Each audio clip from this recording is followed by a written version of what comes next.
Bom, estou aqui com os irmãos Karamazov, do Dostoiévski, uma obra bastante extensa e uma edição aqui da Martin Claret, muito bonita, por sinal, uma edição de capa dura, com as páginas aí na cor da capa, com tradução de Herculano Vilas Boas. É um livro que já foi extensamente, extensamente analisado pela crítica, não é? Um livro publicado no século XIX, já foi extensamente analisado pela crítica. Na internet você encontra vários vídeos comentando os irmãos Karamazov, também o Crime e Castigo. Eu já fiz aqui minha análise do Crime e Castigo aqui no canal, mas eu quero então aqui deixar minhas impressões sobre a obra, alguns comentários sobre o enredo, algumas passagens, uma passagem, aliás, que me impressionou e que foge, na minha opinião, foge do estilo do Dostoiévski, eu vou dizer porquê, e também alguns comentários sobre o autor. E depois de ter lido Os Irmãos Karamazov, me confirmou uma conclusão que eu já tinha alcançado depois de ter lido Crime e Castigo. Li primeiro Crime e Castigo, depois Os Irmãos Karamazov, que é por que Dostoiévski é considerado um grande escritor. E não é precisamente pela qualidade da narrativa, não é uma narrativa muito impressionante, muito eloquente, como, por exemplo, de Shakespeare, de Cervantes ou do próprio Victor Hugo. Não, ele é um grande escritor por ter percebido ou observado muito bem o ser humano, e conseguir ter transmitido essas características ou os conflitos humanos muito bem nas suas personagens. É um mestre, como eu disse lá quando eu analisei Crime e Castigo. Dostoiévski era um mestre em construir personagens do ponto de vista psicológico. Não é à toa que ele era muito admirado entre os psicólogos e filósofos. Por exemplo, Nietzsche admirava muito Dostoiévski, Freud principalmente, era um grande admirador das histórias de Dostoiévski. Agora, entre seus pares, não era tão admirado assim, inclusive entre compatriotas russos como Vladimir Nabokov, o próprio Anton Chekhov, eram críticos da obra de Dostoiévski. Usavam ser obras muito extensas, com histórias excessivas, passagens ali que poderiam ser retiradas sem interferir na história, enfim. Cada um tem a sua percepção. Dostoiévski é um autor que, para a crítica, de fato, ele causa certa divisão. Mas é fato que ele era mais admirado entre psicólogos e pensadores do que entre os pares, entre seus próprios pares escritores. E eu concordo, acho que o que mais me chama a atenção na obra de Dostoiévski não é precisamente a qualidade da narrativa, mas muito mais, como eu disse, essa capacidade, essa competência altíssima do Dostoiévski em construir personagens sofisticadas, complexas. Os conflitos são muito reais, os conflitos internos das personagens são muito convincentes. Por exemplo, um outro autor que tinha essa habilidade é Gustave Flaubert. Quando a gente lê, por exemplo, Madame Bovary, você nota essa capacidade do autor de construir personagens convincentes. É óbvio que Dostoiévski escreve histórias muito extensas, tanto Crime e Castigo, quanto O Idiota, quanto Os Irmãos Karamazov, obras muito longas, e isso facilita o trabalho de completar essas personagens, de construir personagens muito complexas. Mas, por exemplo, Shakespeare fazia o mesmo, personagens muito reais, do ponto de vista psicológico, do ponto de vista de comportamento, em obras bem enxutas, peças de teatro, sem se utilizar do recurso da narrativa em terceira pessoa, construindo apenas diálogos. Mas aí nós estamos comparando com o mestre máximo da literatura, para alguns, para muitos, na verdade. Harold Bloom, por exemplo, um crítico literário, talvez um dos mais famosos aí das últimas décadas, ao analisar Dostoiévski, ele dizia que suas personagens eram quase tão convincentes como as de Shakespeare. quase tão bom quanto Shakespeare. Mas não é unânime na crítica literária. Tem hoje, obviamente, grandes admiradores, mas publicou suas obras ali no final do século XIX, por exemplo, Os Irmãos Karamazov foi publicado em 1880 e não tinha uma recepção tão unânime da crítica, né? Encontrava ali opositores entre seus compatriotas. É óbvio também que era uma pessoa muito engajada do ponto de vista político e, com certeza, parte dessa oposição tinha caráter, conotações políticas, né? Mas o fato é que, para muitos, Dostoiévski não é um escritor do calibre dos grandes escritores da história, do mesmo calibre dos grandes escritores da história. Mas, sem dúvida, era sim um grande escritor, né? Na minha opinião, por essas razões, não necessariamente pela qualidade, pela eloquência da narrativa. O enredo, né? São 4 irmãos, na verdade. Pessoas esquecem, todo mundo que analisa, ou muitas pessoas que analisam os irmãos Karamazov, focam apenas nos 3 irmãos, mas haviam 4 irmãos bastardos, né? Então a história se passa em uma família, a família dos Karamazov. O pai, a quem Dostoiévski deu o próprio nome, né? Fyodor Pavlovich Karamazov, né? Então ele emprestou o próprio nome ao seu personagem, Fyodor. Então Fyodor Karamazov, o pai da família. Ele teve 2 casamentos, as 2 mulheres já falecidas, e desses 2 casamentos nasceram o primogênito Dmitri Karamazov. É um bom vivão, um gastador, pródigo, fanfarrão, podemos dizer assim, né? E mulherengo. Então ele é o filho mais velho, é o mais parecido com o pai, né?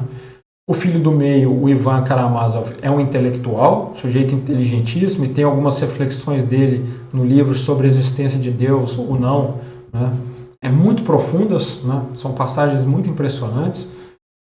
E o filho mais novo, o Alexei Karamazov, cujo apelido era Alyosha, o nome do filho do Dostoiévski, que faleceu aos 3 anos, tragicamente. Ele deu o nome do filho a esse personagem, o Alexei Karamazov, o Alyosha. Era praticamente um santo, né? Ele se formou no mosteiro ou no monastério, né? Formou ali no mosteiro da cidade, e muito embora não tenha se tornado monge, ele adotava as mesmas práticas e um comportamento impecável, uma integridade religiosa impecável, e é o filho mais novo, né? Então, portanto, 3 filhos, todos muito diferentes uns dos outros, e um 4º filho, bastardo, né, de um episódio de uma noite em que o Fyodor, o pai, passou ali. Entregaram o bebê na casa dele, alegando que se tratava de um filho dele, mas ele nunca foi tratado como filho. O Smerdyakov foi tratado como empregado ali na casa, né, na casa da família. Era supostamente um filho bastardo, de um caso que ele teve durante uma noite ali. Portanto, são 4 filhos que compõem a família dos Karamazov, né? Então a crítica, às vezes, as pessoas que analisam, às vezes falam em 3 filhos, mas na verdade o 4º filho é igualmente importante. E pois é ele que vem a matar o pai, né? Embora quem tenha sido acusado do assassinato, não vou entrar aqui em detalhes, tenha sido o filho mais velho, Dmitri Karamazov, e ele vem a ser condenado pelo assassinato do pai, né? Mas a história é muito mais complexa e sofisticada que isso. Aqui é um breve resumo, né? A história não tem um fim, não tem uma conclusão muito clara, porque Dostoiévski iria escrever a segunda parte dos Irmãos Karamazov, analisando a vida adulta do filho mais novo, o Alexei, o Alyosha, né, que seria o protagonista da terceira parte. Me parece que o protagonista dos Irmãos Karamazov, né, é o Dmitri, sem dúvida, né, que responde pelo assassinato do pai, mas Dostoiévski faleceu, né? A obra foi publicada, como eu disse, em 1880. Dostoiévski faleceu e não teve a oportunidade de concluir, né, esse gigantesco projeto que era Os Irmãos Karamazov. Ainda assim é uma obra muito grande, né? A edição em português tem mais de 900 páginas. Então, uma passagem que me chamou a atenção aqui do livro, que eu quero ler, é uma passagem em que o Alyosha, o filho mais novo, né, que se formou ali, né, estudou ali no mosteiro, o monge, o mestre dele, o Zósimo, falece, né, e é uma pessoa a quem ele era muito ligado, né? E então essa passagem que se segue ao funeral, né, ali o funeral do seu mestre, é uma passagem muito bonita e me chamou a atenção porque ela destoa do estilo do Dostoiévski, que não é um estilo de uma estética muito carregada, não é um estilo que tem belas descrições, passagens com reflexões muito profundas do ponto de vista, eu diria, estético mesmo, né? Não é uma descrição muito bonita, não? Mas essa sim, entre outras, mas essa me chamou a atenção, porque ela me lembrou uma outra passagem, vou ler aqui depois, uma outra passagem que eu adoro, né? Depois eu vou dizer qual é, e eu poderia apostar que Dostoiévski se inspirou nessa outra passagem de um outro livro, de um outro autor. Depois da leitura que eu quero comentar melhor, mas então esse momento que se segue ao funeral do Zósimo, o monge mestre do Alyosha, e é a seguinte, né? Por alguns instantes, Alyosha contemplou o caixão, o morto coberto, imóvel, deitado, a imagem no peito e o capuz com a cruz de 8 pontas na cabeça. Acabara de ouvir a sua voz, essa voz ainda ressoava em seus ouvidos. Ainda ouvia, ainda esperava ouvir os timbres. Mas, de repente, deu meia volta e saiu da cela. Não se deteve na escada, desceu rapidamente. Sua alma, cheia de êxtase, tinha sede de liberdade, sede de espaço. Em cima dele, amplamente, estendia-se ao infinito a abóbada celeste, cheia de estrelas calmas e cintilantes. Do zênite ao horizonte surgia a Via Láctea, ainda vagamente. Uma noite serena e calma, quase imóvel, envolvia a terra. As torres brancas e as cúpulas douradas da catedral brilhavam no céu safira. As belas flores do outono, nos canteiros ao redor da casa, dormiam até de manhã. O silêncio da terra parecia unir-se ao silêncio do céu, o mistério da terra unir-se ao mistério das estrelas. Alyosha, de pé, olhava e, de repente, como fulminado, caiu sobre a terra. Não sabia por que abraçava a terra, não sabia por que sentia uma vontade irresistível de beijá-la toda, inteiramente. Mas beijava, chorando, soluçando, pegando-a com as suas lágrimas, jurando amá-la ao infinito, amá-la eternamente. Rega a terra com as suas lágrimas de alegria e ama essas lágrimas. Essas palavras ecoaram em sua alma. Por que ele chorava? Ele chorava em seu êxtase, mesmo sobre as estrelas que cintilavam do infinito a ele, dele ao infinito, e não sentia vergonha desse êxtase. Como se os fios de todos esses mundos inumeráveis de Deus convergissem num só lance à sua alma, e ela vibrasse inteiramente ao contato de todos esses mundos. Uma passagem belíssima, né? E, como eu disse, destoa aqui da tônica geral da obra, por isso que ela chama atenção. E aqui tem uma característica muito presente na obra de Dostoiévski, que é o elemento religioso, né? A religiosidade que ele tira da Igreja Ortodoxa, né? A qual ele fazia parte, era um árduo defensor da religiosidade católica ortodoxa, ou cristã ortodoxa, é mais correto, e também o nacionalismo, né? Quando o personagem beija a terra, né? Ali a demonstração de um amor beija a terra e chora, né, suas lágrimas sobre a terra. Um amor muito grande pela Rússia, né? Dostoiévski tinha esse nacionalismo muito exacerbado na sua literatura, né? Mas me chamou a atenção também, além de ser uma passagem muito bela, porque acho que ninguém deve acompanhar aqui os vídeos do canal com muita frequência, dado o baixo número de inscritos, mas lembra muito, quem já assistiu aí, a passagem do bispo de Digne, né, o Monsieur Bienvenu, lá dos Miseráveis, né? Aquela passagem em que ele, ali passeando pelo jardim durante a noite, aquela belíssima descrição de Victor Hugo, do contraste entre os mistérios e os elementos magníficos do cosmos, né?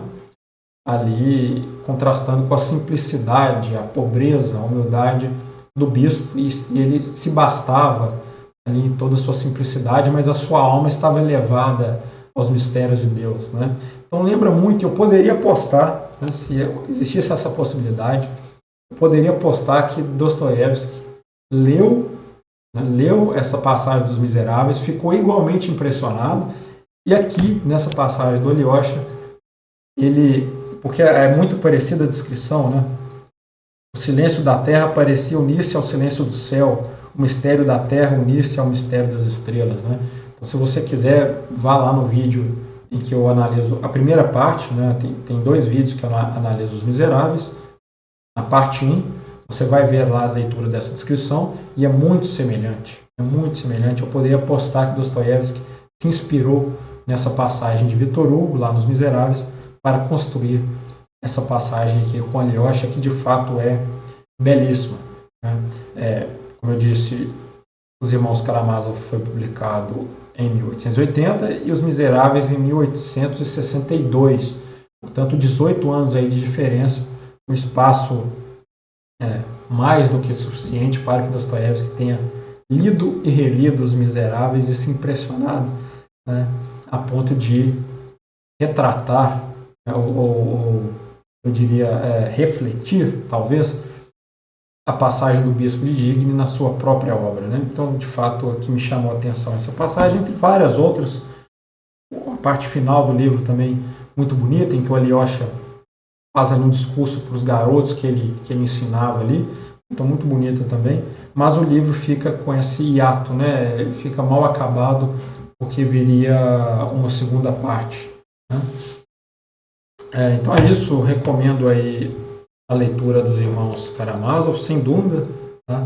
Se for para ler apenas um livro de Dostoiévski, leia Os Irmãos Karamazov, é melhor do que Crime e Castigo, muito embora Crime e Castigo também é magistral a construção do Raskolnikov entre cogitar a prática do assassinato e realizar o assassinato, né? Nós temos o personagem que foi acusado por um assassinato injustamente, mas lá no Crime e Castigo ele é justamente acusado e condenado pelo crime, mas a construção do protagonista é magistral, né? Nisso Dostoiévski de fato era um mestre, né? Então fica aí a recomendação, mais uma vez, dos Irmãos Karamazov, também de analisar ou assistir o vídeo em que eu faço a análise do Crime e Castigo, e também essa passagem belíssima lá dos Miseráveis. Até uma próxima oportunidade.